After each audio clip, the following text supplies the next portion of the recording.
Et si le psychopathe le plus célèbre de l'histoire de la télévision n'avait jamais été un psychopathe?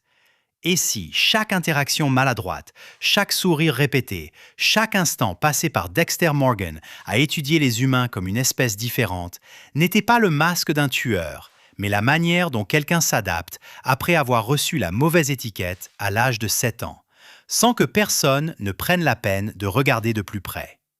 Bienvenue sur l'Écho des stars, où nous allons plonger au cœur de la psyché complexe de Dexter Morgan. Dans cette vidéo, nous allons le placer sur la table de diagnostic, évaluer ses comportements à l'aune de la liste de contrôle de la psychopathie révisée de Robert Hare et des critères du DSM-5 pour le trouble du spectre de l'autisme.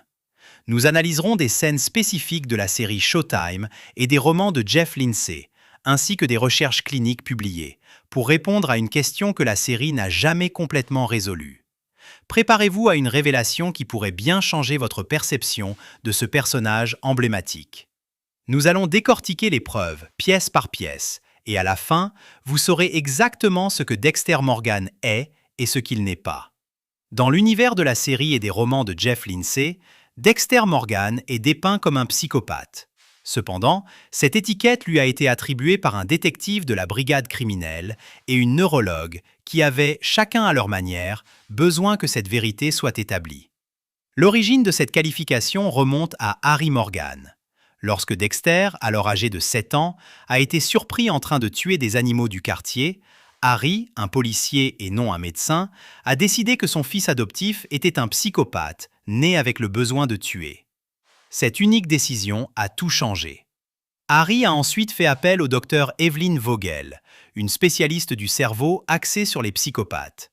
Ensemble, ils ont élaboré le code de Harry, fondé sur une conviction centrale.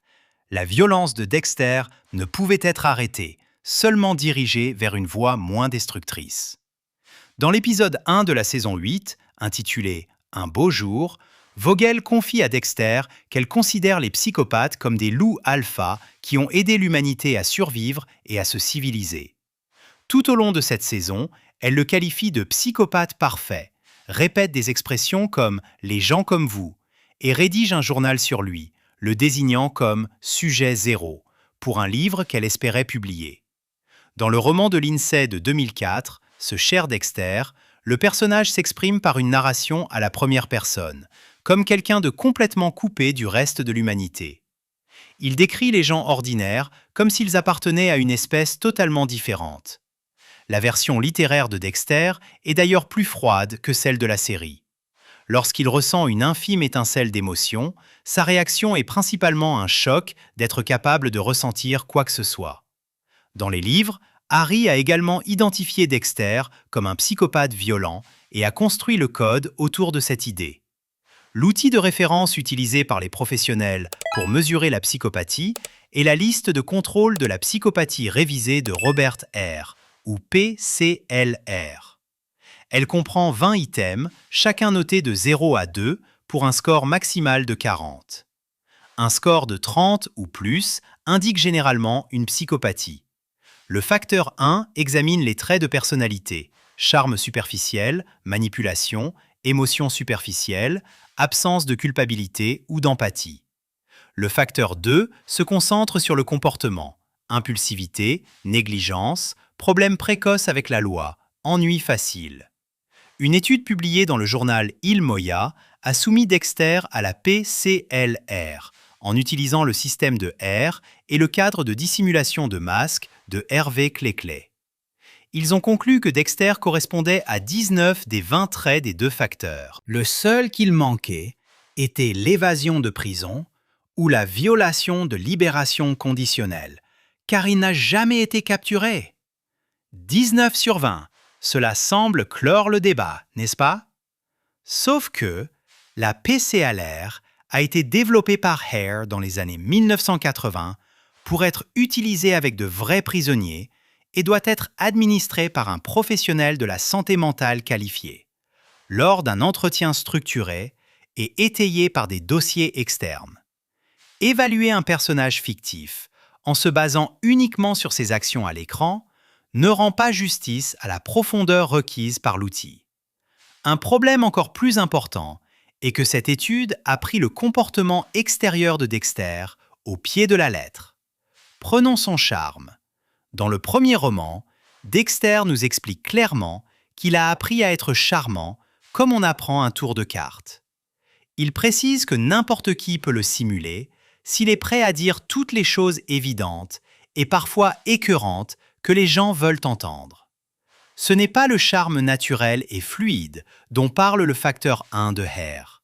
C'est le comportement d'un homme qui s'est construit un manuel d'instruction sociale parce que les interactions humaines ne lui semblaient pas logiques de prime abord. Il y a une différence fondamentale entre quelqu'un qui décode les gens naturellement et utilise cela contre eux, et quelqu'un qui a dû mémoriser un script parce qu'il ne comprenait pas les bases de la conversation. L'étiquette de psychopathe a été attribuée par un détective se fiant à son intuition concernant un enfant de 7 ans, puis soutenue par une chercheuse qui avait besoin que Dexter valide l'ensemble de sa carrière. La correspondance avec la liste de contrôle semble solide, jusqu'à ce que l'on observe réellement la manière dont Dexter gère le monde social à travers 8 saisons et 8 romans. Parce que si la liste de contrôle de la psychopathie dit une chose, le comportement réel de Dexter en dit une toute autre. Et cela nous amène au trait qui ne se contente pas de percer des trous dans le diagnostic de psychopathe, mais le pulvérise complètement. Certains des comportements les plus fondamentaux de Dexter Morgan vont directement à l'encontre de ce à quoi ressemble la psychopathie, tout en s'alignant parfaitement avec les critères officiels du trouble du spectre de l'autisme. Le DSM-5 décrit le trouble du spectre de l'autisme à travers 2 domaines principaux. Le domaine A concerne les problèmes persistants de communication sociale et d'interaction dans divers contextes, difficultés avec l'échange social réciproque, problèmes de lecture du langage corporel et des expressions faciales, et difficultés à établir et maintenir des relations. Le domaine B englobe des schémas de comportement, d'intérêt ou d'activités restreints et répétitifs, adhésion rigide aux routines, intérêt intense pour des sujets spécifiques, et exécution de tâches de manière ritualisée et répétée. Observons maintenant Dexter à travers ce prisme. Ces difficultés sociales sont omniprésentes dans la série. Dans la saison 1, il ne comprend pas l'intérêt des conversations futiles.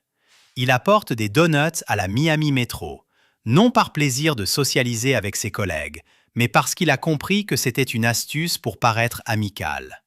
Sa voix intérieure, tant dans la série que dans les livres, décrit l'observation du comportement humain comme un scientifique observe des animaux dans la nature. Il s'entraîne à afficher le bon visage, tient une liste mentale des réactions émotionnelles appropriées et s'en sert comme d'un aide-mémoire. Considérons ensuite sa relation avec Rita Bennett. Dexter a choisi Rita délibérément parce qu'elle était une survivante de violences conjugales et ne cherchait rien de physique à ce moment-là. Il affirme, dans la série et le premier roman, n'avoir aucun intérêt pour le sexe, et cela est présenté comme une partie intégrante de sa personne, et non comme une ruse. La PCLR, ironiquement, liste la promiscuité sexuelle comme un trait de psychopathe dans le facteur 2. Dexter ne manque pas seulement ce trait, il en est l'exact opposé, trouvant l'ensemble épuisant et déroutant. La page de discussion Wikipédia de son personnage le souligne parfaitement. Il a choisi sa petite amie précisément parce qu'elle ne désirait pas non plus de relations intimes. Ses comportements rigides et répétitifs sont tout aussi révélateurs. Son rituel de meurtre ne change jamais. Mêmes étapes de préparation, mêmes films plastiques, mêmes outils aux mêmes endroits, même discussion avec la victime, même lame de sang prélevée sur la joue droite, même boîte pour la ranger. Cela dépasse largement la simple prudence d'un criminel. Cela ressemble fortement à ce que le DSM-5 appelle des schémas ritualisés, effectuer des actions de la même manière exacte parce que la routine elle-même a une importance psychologique pour lui. Sa carrière entière consacrée à l'analyse des éclaboussures de sang, un domaine super spécifique pratiqué pendant des décennies, ressemble à ce genre d'intérêt profond et restreint que l'on retrouve fréquemment dans le spectre de l'autisme. Lisa Firestone, une psychologue qui a écrit sur Dexter dans le livre The Psychology of Dexter, a soulevé un point crucial. Elle a noté que si Dexter présente certains traits psychopathes, il manifeste également une maladresse dans les relations intimes et une absence de libido qui ne correspondent absolument pas au comportement des vrais psychopathes dans leur vie personnelle. Elle a cité les recherches du psychologue David Farrington, montrant qu'étiqueter un enfant comme psychopathe est risqué, car des comportements normaux de croissance, même la cruauté envers les animaux, peuvent être perçus comme des traits psychopathiques permanents, alors qu'il s'agit simplement d'une phase ou d'une réaction à autre chose. Voici ce que toute analyse rapide de Dexter ne saisit pas. Les psychopathes sont doués avec les gens. C'est littéralement tout l'intérêt du facteur 1 de Hare. Un psychopathe lit une pièce sans effort, comprend instinctivement le fonctionnement des situations sociales et utilise tout cela comme une arme. Il ne trébuche pas dans les conversations, il les dirige. Dexter est terriblement mauvais en matière sociale, constamment et douloureusement mauvais. Il est incapable de lire une pièce pour sauver sa vie. Lorsque Rita s'est fâchée parce qu'il n'avait pas montré de jalousie après que leur voisin Elliot l'ait embrassé dans la saison 4, Dexter a dû apprendre après coup que la jalousie était l'émotion attendue. Un psychopathe aurait simulé l'émotion appropriée, sur le champ, sans même y penser. Dexter ne savait même pas que cette émotion existait avant qu'on ne lui dise. Ce que Dexter fait réellement, observer comment les gens agissent, écrire des scripts mentaux, pratiquer des expressions, utiliser des réponses mémorisées, c'est ce que les experts de l'autisme appellent le masquage. C'est lorsqu'une personne construit consciemment une version d'elle-même d'apparence normale pour naviguer dans un monde social qui ne lui semble pas naturellement logique. Toute la vie de Dexter est un masquage. Il nous le répète sans cesse, tant dans la série que dans les livres. Le trait qui a fait que tout le monde a adhéré à l'étiquette de psychopathe, l'absence d'émotions visibles, les problèmes sociaux, les routines strictes, la concentration en tunnel, correspond tout aussi bien au spectre de l'autisme.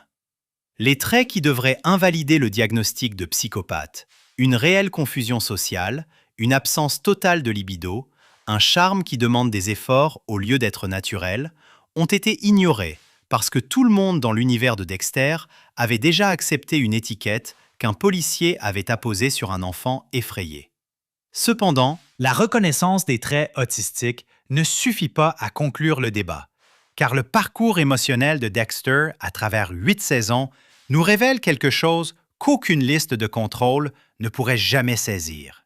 Et c'est précisément ce parcours qui fait s'effondrer la théorie de la psychopathie. La capacité avérée de Dexter Morgan à évoluer émotionnellement tout au long de la série ne correspond absolument pas à la psychopathie, mais s'aligne parfaitement avec la manière dont les personnes atteintes du spectre de l'autisme apprennent lentement à comprendre et à exprimer leurs sentiments au fil du temps. Selon le modèle PCLR de Hare, les problèmes émotionnels qui définissent la psychopathie, émotions superficielles, absence d'empathie, incapacité à former de véritables liens, sont des composantes permanentes et intrinsèques de la personnalité. Ils ne s'améliorent ni avec le temps, ni avec un traitement. Or, observons ce qui se passe réellement dans la série. Dans la saison 1, épisode 10, Vision rouge, l'ex-mari violent de Rita, Paul, la menace. Dexter, sans préméditation, frappe Paul avec une poêle à frire. Ce n'était pas réfléchi, mais un pur réflexe. Lisa Firestone a souligné ce moment précis dans son analyse publiée comme une preuve que Dexter montrait un soin protecteur qu'il jurait pourtant être incapable de ressentir. L'homme qui se dit vide à l'intérieur a agi par instinct pour protéger quelqu'un dont il était censé ne pas se soucier. Dans la saison 3, épisode 12, Dexter est ligoté sur la table du Skinner. Alors qu'il parle à sa vision d'Harry de la grossesse de Rita, Harry commence à pleurer. Harry lui dit que ses larmes ne sont pas les siennes, mais celles de Dexter. Dexter affirme n'avoir jamais rien ressenti de tel auparavant et qu'il veut vivre pour voir son fils naître. La série présente cela comme un véritable tournant. À partir de la saison 4, après la naissance d'Harrison, la série nous dit clairement que le côté humain de Dexter a cessé d'être un simple acte. Il donne le biberon à Harrison, veille sur lui, joue avec lui. Il est passé de la simulation de chaque émotion à un véritable attachement pour sa famille. Dans la saison 5, épisode 1, Ma faute, lors des funérailles de Rita, après son meurtre par le tueur de la Trinité, Dexter déclare qu'elle avait un cœur assez grand pour eux deux, qu'ils n'étaient même pas humains lorsqu'ils se sont rencontrés. Sa vision d'Harry lui dira plus tard que tuer un homme dans une rage aveugle suite à la mort de Rita était la première chose vraiment humaine qu'il ait jamais vu faire à Dexter. Dans la saison 8, Vogel confie à Dexter que son inquiétude pour Deborah ne correspond pas à la psychopathie, comparant cela à Michel-Ange essayant de jouer du banjo. La série ne cesse de la contredire. Dexter continue d'avoir des réactions émotionnelles qui surprennent même l'experte. Dans une scène, Vogel l'observe attentivement et admet qu'elle peut voir qu'il se sent vraiment mal à propos de ce qui est arrivé à Deborah. Puis elle ajoute, visiblement confuse, « C'est tellement inhabituel ». Dans Dexter New Blood en 2021, le personnage exprime ouvertement sa peur qu'Harrison le rejette. Il sauve des inconnus parce qu'il veut les aider. Il dit à Harrison qu'il est tout ce qu'il a, et la série montre cela comme une vraie douleur, et non comme un jeu d'acteur. Ce genre de croissance est impossible, selon la définition médicale de la psychopathie. On ne commence pas à ressentir de l'empathie à 35 ans après avoir vécu toute sa vie d'adulte sans elle. Les lacunes émotionnelles du facteur 1 de Hare ne sont pas des choses que l'on finit par apprendre. Elles proviennent de la manière dont le cerveau lui-même gère les émotions au niveau du câblage de base, en particulier l'amygdale, que Vogel elle-même mentionne dans la saison 8 en parlant du fonctionnement du cerveau des psychopathes.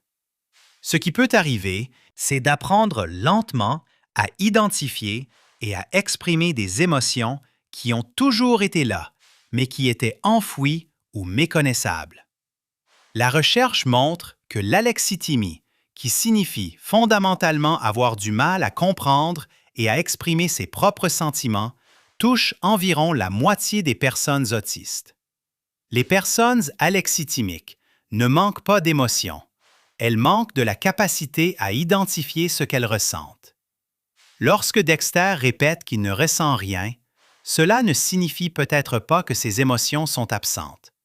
Cela pourrait signifier qu'il est incapable de dire ce qui se passe en lui. La série nous donne en fait une raison claire à cela. Dexter a vu sa mère se faire assassiner alors qu'il n'avait que 3 ans et a passé 2 jours dans son sang. La réaction immédiate d'Harry a été d'apposer le mot « psychopathe » sur le jeune Dexter, lui offrant une identité toute faite qui a fermé la porte à toute exploration de ce qu'il ressentait réellement. Si Dexter était un enfant autiste traumatisé et alexithymique, l'étiquette d'Harry aurait fonctionné comme un piège.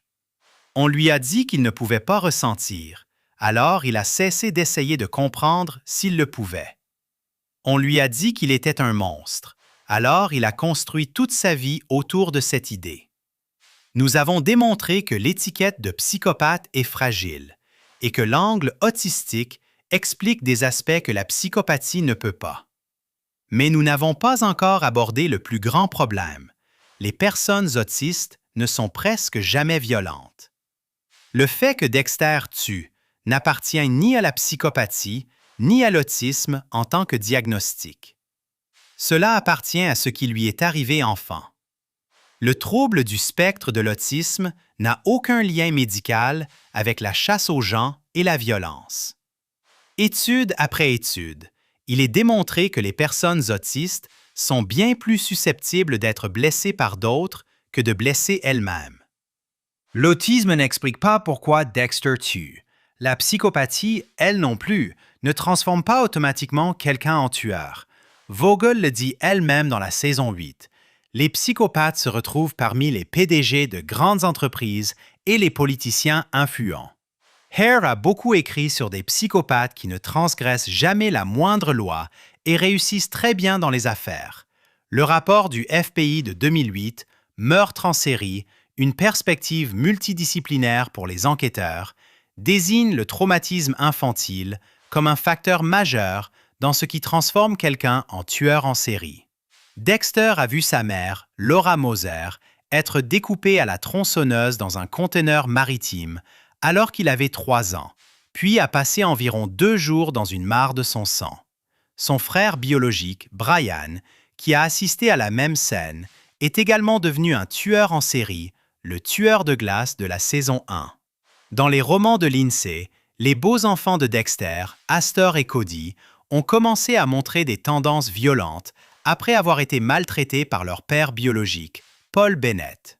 Lindsay traite la violence comme quelque chose qui découle d'un traumatisme tout au long de la série de livres, et non comme une caractéristique innée d'une condition particulière. La PCLR ne liste pas « tuer des gens » comme un trait. Le DSM-5 non plus. La violence est quelque chose que l'on fait, pas quelque chose que l'on est.